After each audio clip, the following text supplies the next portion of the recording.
On Christmas Day, December 25th, 1939, Europe was preparing for a second world war. Hitler's army had just invaded Poland a few months before, causing Great Britain and France to make declarations of war. In November, German authorities began requiring all Jewish people to wear armbands of the Star of David and deported 100,000 Jewish people by force. The fog of war was creeping across the continent, and there was an eerie feeling that evil forces were plotting genocide in the shadows. No one knew what the next year would bring, but they were sure it would not be peace. Everything was uncertain and unknown. A great fear, anxiety, and dread swept through the land. And yet on Christmas Day, King George VI would continue the holiday tradition of addressing the British Empire in a live radio message broadcast from their royal country house in Sandringham. George VI never wanted to be king. He wasn't supposed to be king.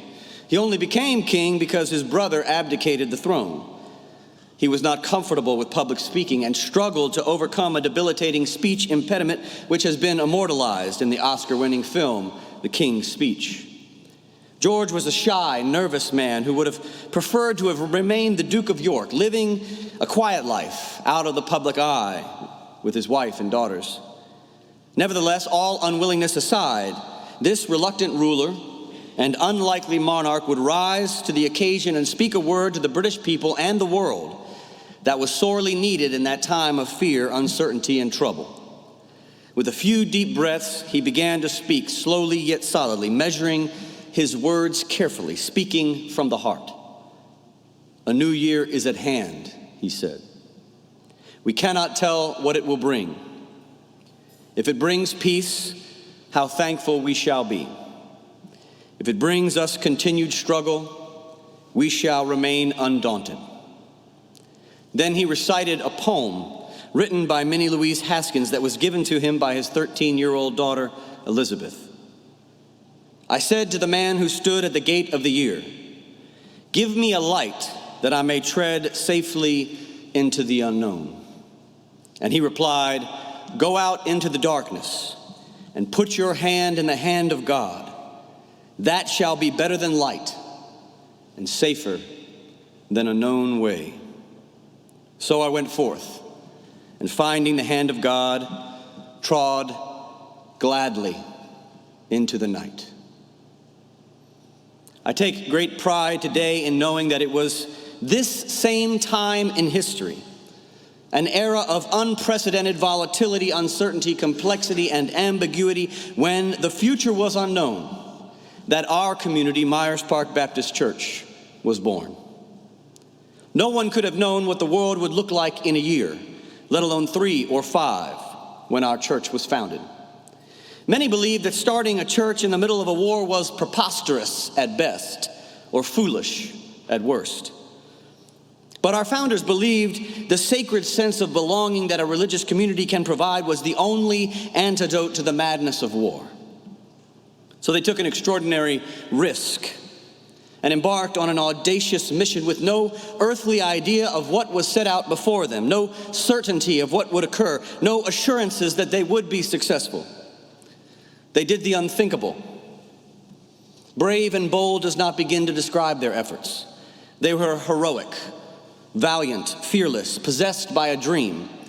And we gather together on this Welcome Sunday, 80 years later, because they were not overcome by a tumultuous world, and they were not overcome by the fear of an uncertain future, but ventured forth into the unknown. Our ancestors were forged at the crucible of uncertainty, which is what made us into an innovative and fearless community of faith that has always been unafraid to be trailblazers who embark on new journeys and boldly go where no church has gone before. No theological concept was too controversial to discuss. No social problem too vexing to tackle. No liturgical practice too sacred to experiment with. The brazenness of those who came before us is what put our church on the cutting edge of mission and ministry, as the conscience of the South and the vanguard of progressive faith in America. We are the inheritors of a church built by people who could not see the path ahead of them, who had countless terrors in the world to be afraid of, but did not let their fears overwhelm them or determine their direction or form their future or shape their struggle or jostle them off their journey. They took a leap of faith. When nothing was certain, they courageously journeyed into the unknown, and thanks be to God, they did. Today, we face a world just as volatile, uncertain, complex, and ambiguous as those who were first possessed of a dream. We find ourselves at a new crucible of uncertainty. War is raging again in Europe. Climate catastrophes like fires and hurricanes wreak devastation, it seems like, every week. The ever-increasing epidemic of gun violence continues to be a scourge on our land and on our children. Greed and economic disparity have made poverty the fourth leading cause of death in this country. Racism, sexism, patriarchy, homophobia, and ableism all continue to run rampant in our communities. Fascism seems like it's just one election, one breath, one shot away. As for the church in America, waning attendance, decreased participation, financial precarity, loss of relevance, the great resignation of clergy around the country, and of course, that dirty word that we can't stop hearing about over and over again, decline, decline, decline. There is nothing certain about our future anymore, as a church or as a nation. Everything before us is unknown. The road ahead looks, in many ways, bleak. But my question to us as the fourth generation and 21st century members of Myers Park Baptist Church is this: are we as fearless as our founders? Are we still a people possessed by a dream? And if so, what does that mean today? Let me be clear, I'm not saying that there's nothing to be afraid of. Fear is a natural and legitimate thing at this particular moment in our lives, in the history of church and America and the world. Like the Israelites in our story this morning, there is a lot to be afraid of. The Israelites had Pharaoh's army chasing them down from behind and the treacherous waters of the sea out in front of them. They were trapped between a rock and a hard place, between the hardened heart of Pharaoh and the edge of an unforgiving sea. No matter which way they turned, there was life-threatening danger. There was death before them and death behind them. The choice was either to be slain or drown, killed by the sword or by the sea, face a watery grave or the wheels of a speeding chariot. They felt like they were in a catch-22, a lose-lose situation, a quagmire of biblical proportions. They thought there was no way forward, no way back, no way out, no way up, no clear hope, and no good future. Have you ever felt like the Israelites? Have you ever felt like you were trapped?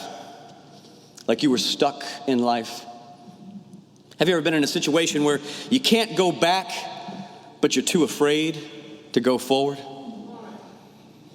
Maybe it was a marriage, a relationship with a parent or a child, a family situation. Maybe it was a job, a commitment you made, a loan, a school, an educational journey. Maybe it was a diagnosis or a medical issue or a mental health struggle. Maybe it was grief or loss, pain. Maybe it was a wound or an injury you received from someone else in life. There are times in our lives when we feel like there's no way forward and no way back, like we're trapped and stuck with nowhere to go and no way out, no change in sight, no hope and no future. Some of us in the sanctuary today feel this right now. And it can be one of the most frustrating and devastating feelings to experience. But we can also experience this collectively, not just individually, collectively as a community, as a church, as a society, even as a nation. No matter how nostalgic we are right now for the past, in our heart of hearts, we know we can't go back to the glory days of Myers Park Baptist Church. We can't go back to the days when the pews were completely full and the offering plates were completely full. If we're honest with ourselves, we know that the church in America will never be the same, and neither will America itself. It's changed forever. And if we're willing to get real and tell the truth and shame the devil, we know that for those at the intersection of some form of oppression, there were no glory days in the church or America to begin with. And even though we can't go back to the way things were in the past, we don't like what the future looks like either, do we? Now, somebody out here in this church this morning is thinking, Pastor, instead of forward or backward, what if we just went sideways around the water? I know you were thinking that. What if we just went sideways? Pharaoh's army isn't going to stop coming if we just go sideways. Going sideways is only going to prolong our death by another minute or another hour or another day. Sideways is not a strategy. It's just a slower death. And you notice the people of Israel didn't beg Moses to go sideways, did they? No, they engaged in the oldest practice humans have ever come up with to deal with overwhelming fear and anxiety that comes from a seemingly impossible situation. They did what we all want to do in that situation. They blamed somebody else. Right? What did Adam do when God asked him why he ate the apple? He blamed Eve. Somebody else is at fault. Find a scapegoat. Find a fall guy or girl or non-binary human. The Israelites blamed Moses and said, was it because there were no graves in Egypt that you have taken us away to die in the wilderness? What have you done to us, bringing us out of Egypt? Is this not the very thing we told you was going to happen? Let us alone. Let us serve the Egyptians, we said. For it would have been better for us to serve the Egyptians than to die in the wilderness. I know the Israelites' complaints don't make a lot of sense, do they? They're almost comical in a way. But can you really expect people overwhelmed by fear to be rational? No, of course not. The interesting thing about the Israelites' response to feeling trapped is not that they complained, it's how they complained. I don't know if you know this, but our complaints tend to reveal a lot more about us than they do about the situation that we're in. In April of 2016, after I had been pastor here for about 3 months, a woman came to meet me, and she said, I want to talk to you about all the problems that we have in the church. I responded, oh my, what's the problem? She said, you. You are the problem. You and your radical sermons. So I asked, well, weren't you here during the days of Marnie and Owens and their radical sermons? And she replied, oh, yes, I was, and I never understood a word they said. But they sounded like they had the voice of God. Our complaints reveal more about us than the situation. Just look at how many times the Israelites here referenced Egypt in their complaint. How many times they said Egypt, and how few times they referenced God. Did you notice? It's 5 to none. In 3 questions, in 3 verses, the Israelites said, Egypt, Egypt, Egypt, Egypt, Egypt. Never once said God.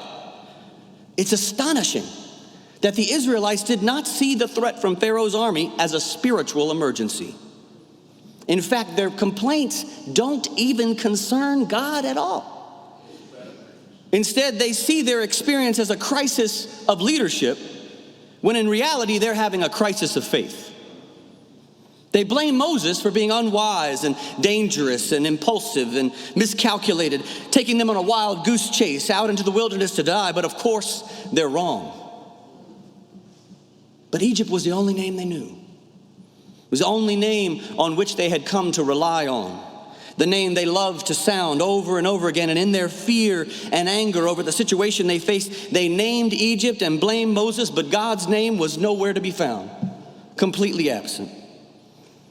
The irony of this, of course, is that their reasoning was sound. Their complaint is legitimate, because if God is absent and not an active part of their story, then all hope is lost. And they had no resources to fight against Pharaoh's army, no way forward and no future. Without God, even Moses is not adequate as a resource to stand against the forces of death that were bearing down on them.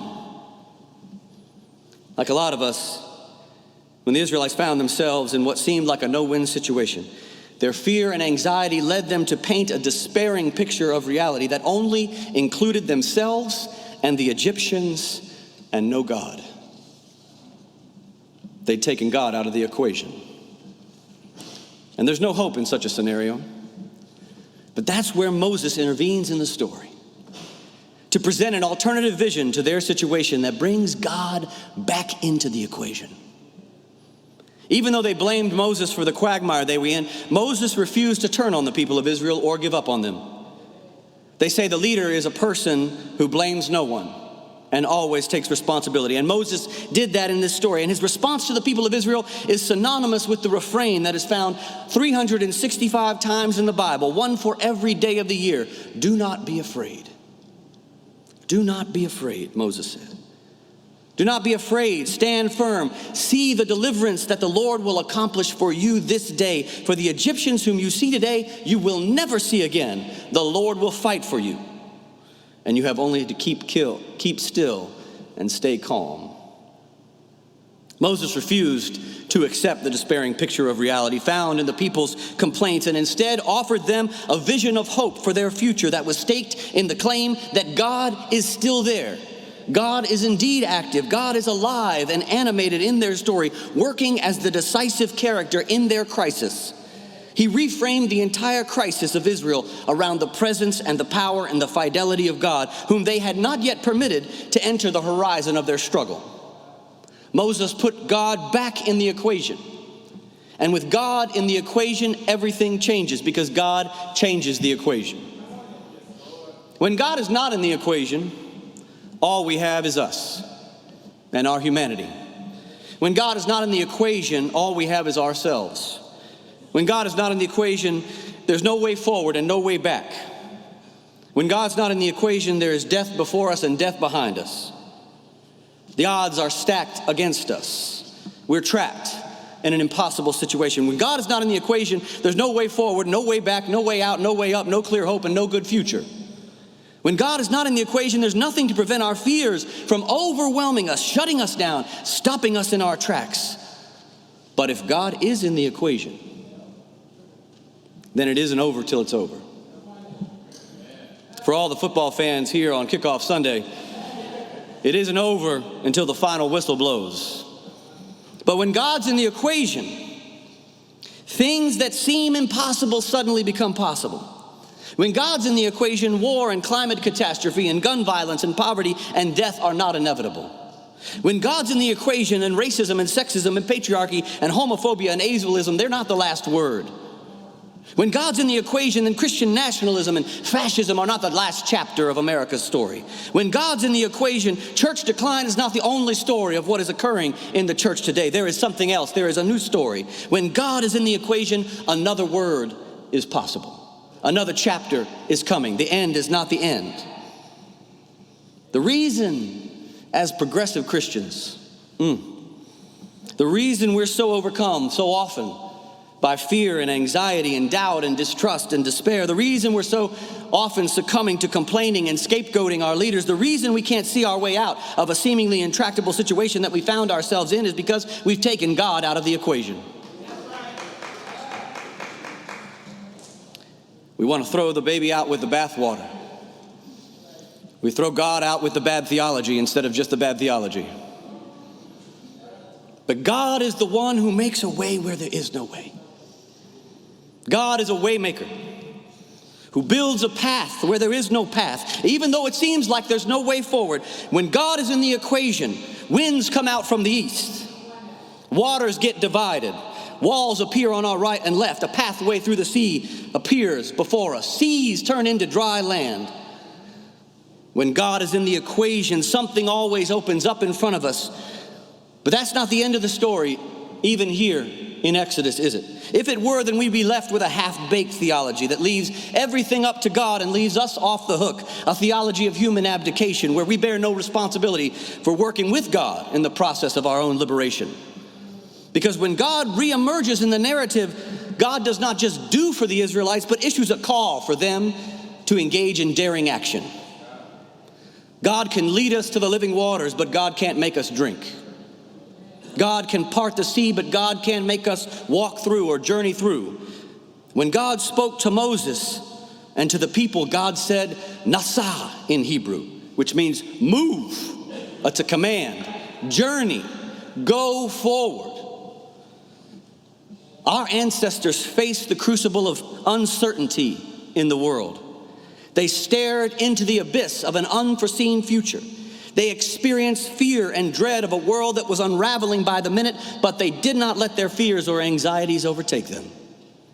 They were possessed not only by a dream, but by a spirit of adventure. They understood the incredible significance of the moment they were living in, and they rose up to meet it. They did not stop or tarry or engage in a futile effort to go back to Egypt. They did not go sideways. They girded up their loins. They prepared themselves for the struggle ahead, and they set off into the unknown, moving forward together. What about us? Time and time again, we have proclaimed that we are a people on a journey of faith. To be on a journey requires moving forward, trusting God and each other even when we don't know what's in front of us, even when we don't know what the future has in store for us, even when we don't know the way ahead. The question remains for us, are we as fearless as our founders? Are we still animated by the spirit of adventure? Are we still possessed by a dream? Are we still willing to take risks? Can we still do the unthinkable? Are we still the kind of people who are willing to gird up our loins and set off bravely out into the unknown without knowing what's ahead? The crucible of uncertainty looms over all of our lives, our church, our nation, our world today. How will we respond? Will we be overcome by our fears? Or will we follow God's call out into the unknown? I believe that we will go. I believe we will go because we're going to make sure we keep God in the equation. Because we know that if God is for us, who can stand against us?